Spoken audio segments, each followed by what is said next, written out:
BJP శాసనసభాపక్ష నాయకుడు శ్రీ అల్లేటి మహేశ్వర్ రెడ్డి మీడియాతో మాట్లాడారు. ఉద్యోగుల మీదకి రిటైర్డ్ ఉద్యోగుల మీదకి ప్రజల్ని ఉసగొల్పుతున్నటువంటి పరిస్థితి చూస్తుంటే ముఖ్యమంత్రి గారు దీని వెనుక ఒక పెద్ద స్కెచ్ చేసినట్టుగా ఒక పకడ్బందీ ప్లాన్ తోటి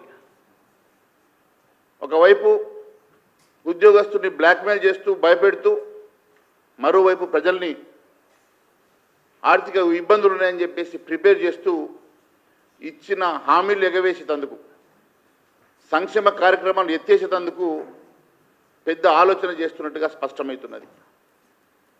రేవంత్ రెడ్డి గారు ఏది చేసినా హోంవర్క్ చేస్తాడు.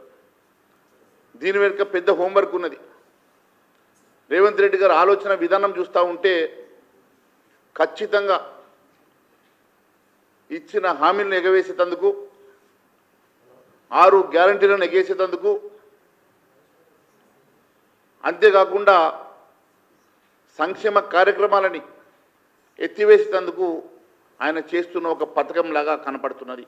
అందుకే కాబోలు ఒకవైపు ఈయన మాట్లాడుతూ మరోవైపు తుమ్మల నాగేశ్వరరావు కూడా అదే పాట పాడుతున్నాడు.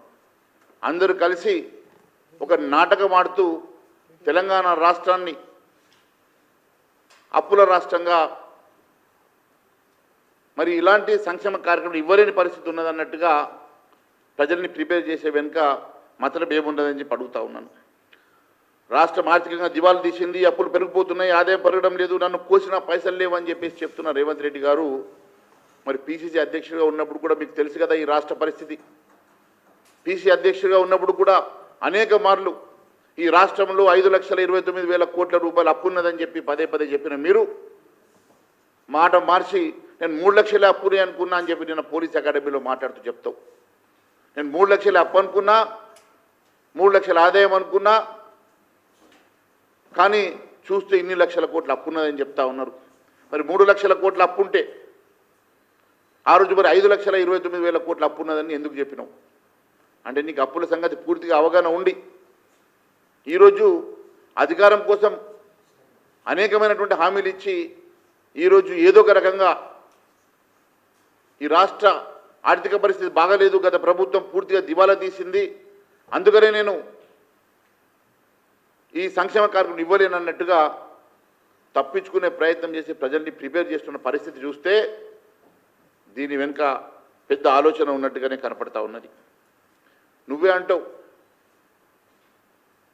చెడు చెవులో చెప్పాలా, మంచి మాట జనాల్లో చెప్పాలని. మరి ఈరోజు అదే చెడు నీవు చెప్పాలనుకునేది వారిని అక్కడ ఉన్నటువంటి జేసీ నాయకులు పిలిచి మాట్లాడవచ్చు కదా. నీవు ప్రజలకు ఉద్యోగస్తులకు మధ్యలో కాన్ఫ్లిక్ట్ ఏర్పాటు చేసే ప్రయత్నం చేస్తున్నావు. ప్రజల్ని ఉద్యోగస్తుల మీద గుసగొల్పే ప్రయత్నం చేస్తూ ఉన్నావు. ఇది గతంలో